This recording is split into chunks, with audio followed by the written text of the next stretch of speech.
Yesterday, I saw a few videos from way back when, and we were talking about what these videos meant.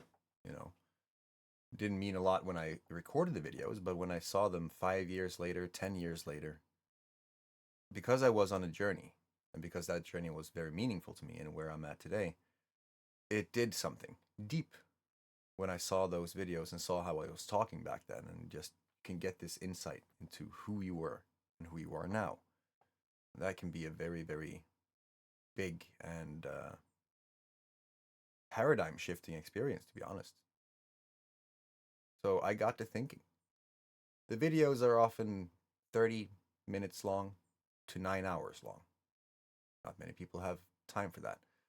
So I figured I was going to make shorter videos and then create poetry from what I wanted to say and learn how to speak poetry in moments where I see that I can deliver something of an experience.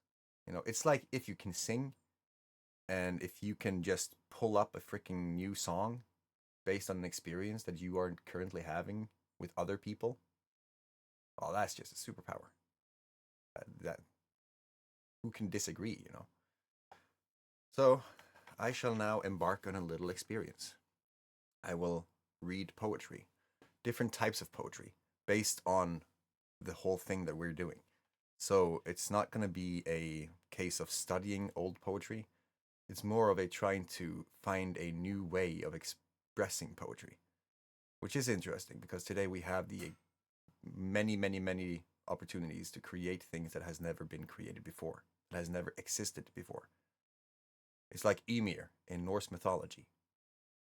Way back when, there was nothing. It was just a void that they called Ginnungagap.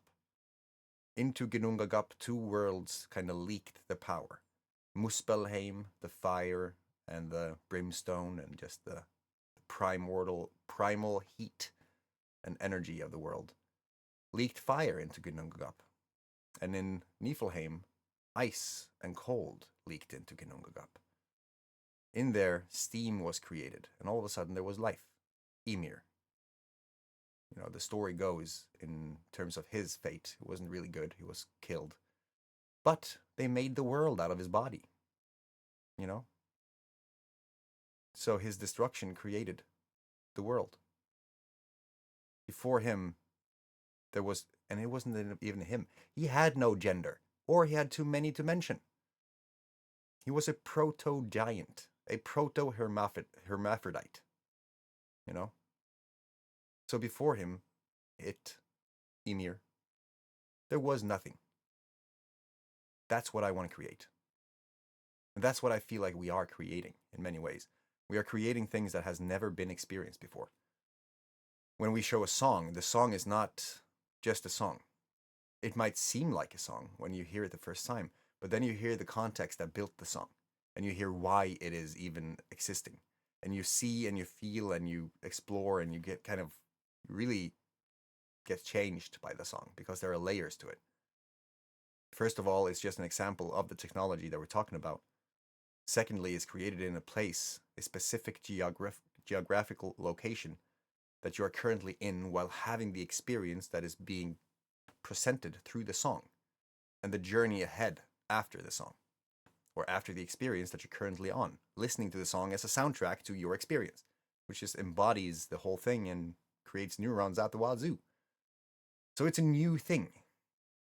Now I will try to see what happens if I do that with poetry, because I have to explore a little bit. I have to see what is existing out there now and, how this can be done. Wish me luck. If you want to be part of this journey, it's just to scan the QR code or go to the link. You can actually go to thelegacyforge.net too now. And in there, you're just going to find a little button. And it looks, as I'm saying this, it doesn't look really good because we just needed a very, very simple way for people to find us. But if you want to join thelegacyforge.net, then I'll see you inside. Subscribe to the channel too, because that helps a lot. You have no idea. God damn. Take care of a freaking family. Have an epic day. See you in the next one.